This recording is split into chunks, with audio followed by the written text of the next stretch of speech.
that 4 sitting members of Congress should, quote, go back to their own country when he has authorized raids without warrants on thousands of families across this country. I am not surprised that he uses the rhetoric that he does when he violates international human rights and takes thousands of children away from their families. I am not surprised that he has turned our public education system under the leadership of Betsy DeVos into a cash cow to enrich himself and his friends. Are you also aware that when a formerly incarcerated person is homeless, there's a 60% chance that they will be rearrested? But if that same person has access to housing, the percentage drops to 29%. Housing is one of the factors that is beneficial in preventing recidivism. Mm-hmm. What is up, everyone? Welcome back to the channel. You just saw that snippet of Alexandria Ocasio-Cortez doing what she does best, performing. Honestly, it feels less like a press conference and more like a staged drama moment, doesn't it? Today, we're diving into a classic showdown that the mainstream media often avoids discussing. We have the squad's leader trying to play a gotcha game with one of the sharpest minds in the country, Dr. Ben Carson. Watching AOC and the rest of the squad attempt to out-argue a world-renowned neurosurgeon is like watching a beginner try to challenge a grand master at chess. The squad's entire image is built on outrage, victimhood, and labeling anyone who disagrees with them as a racist to shut down real debate. Ben Carson doesn't play those games. He stays calm, he stays precise, and he has a way of letting AOC stumble over her own talking points. We're going to look at the hearing where she tries to pin HUD policies on him. Buckle up, because this is how you actually break down radical narratives.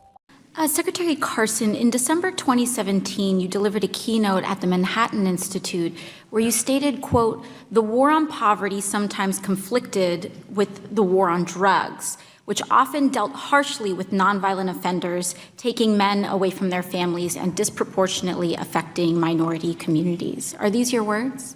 Yes. Do you acknowledge that the war on drugs disproportionately impacted Black communities and communities of color, despite marijuana and other drug use levels being comparable to white communities? Traditionally, that has been the case. And I see here, are you also aware that when a formerly incarcerated person is homeless, there's a 60% chance that they will be rearrested? But if that same person has access to housing, the percentage drops to 29%. Housing is one of the factors that is beneficial in preventing recidivism. Mm-hmm. I'm concerned here that the war on drugs has not been solely limited to incarceration, and that the negative impact of the war on drugs has not been limited to incarceration. But also we had legislated rippling effects that also seems to have been codified in our housing system.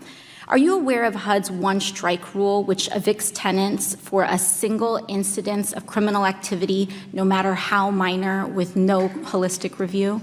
There is the ability of local jurisdictions to alter that rule. Mm-hmm. But federally, this provision still persists, correct? As far as I know, it's still intact. Mm-hmm. And so a person could be stop and frisked and be found in possession of a small amount of marijuana and then be evicted or have their entire family evicted from public housing? That is a possibility. Are you aware that owners and public housing authorities can subject tenants to tests for alcohol and drugs? They can require that, yes. Mm-hmm.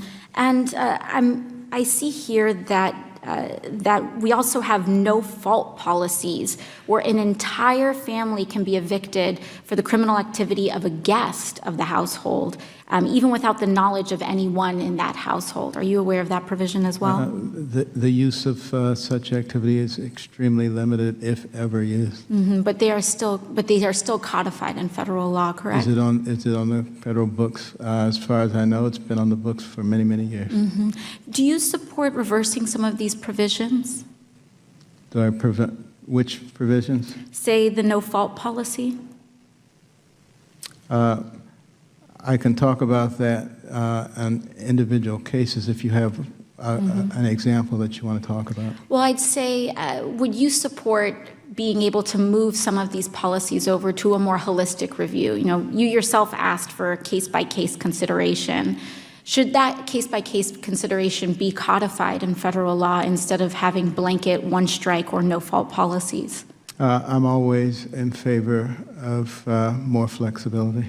Well, I'm happy to hear that, Secretary Carson. I'd also like to highlight there's been much talk about the issue with NYCHA and public housing, and it's horrifying, the conditions that are happening in NYCHA. It's horrifying that people are living through winter without heat, opening their ovens to try to make sure that they're able to sleep through the night.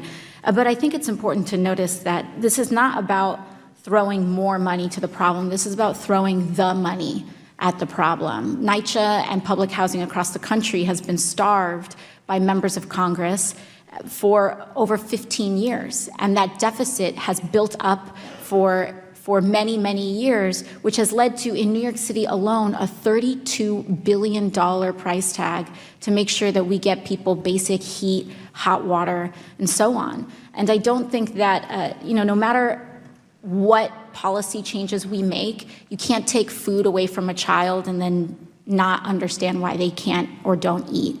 And I think that that's exactly what's happening with our public housing program. Chairwoman, I would like to seek unanimous consent to submit to the record a New York Times article on what it would take to fix New York's public housing. Without objection, such is the order. Thank you very much. And I'd also like to make of note that the provisions that we wanted to reverse, including one strike and no fault policies, are being introduced in our bill on the Fair Chance at Housing Act. Thank you very much. Full video playback of the first and second clips happens here. Now let's get into the main reaction and breakdown. Is it just me, or is the contrast absolutely striking? Let's start with that hearing.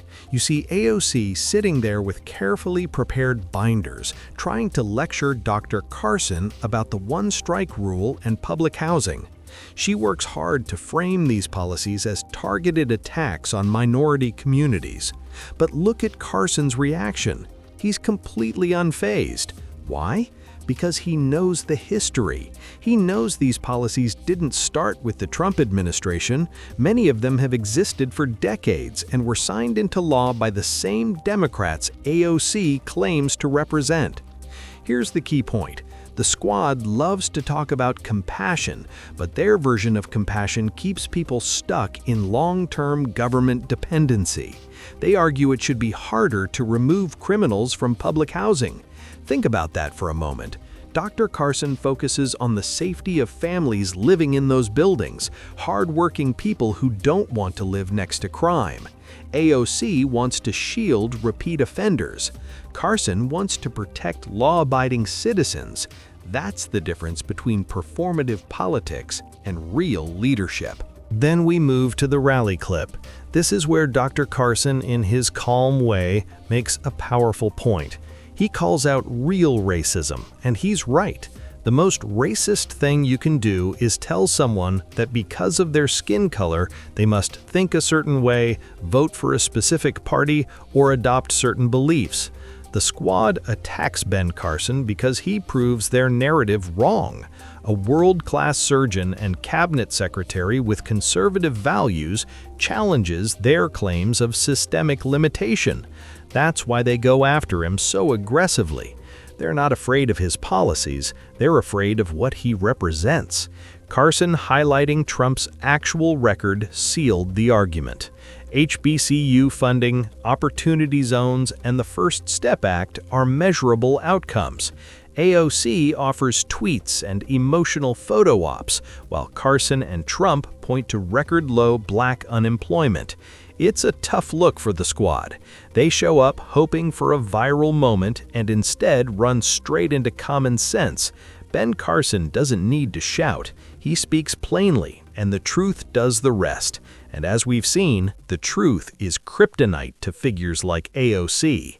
What do you think? Are they finally losing control of the narrative? Let me know in the comments. Don't forget to like, subscribe, and hit the notification bell. We'll keep sharing what others won't. See you in the next one.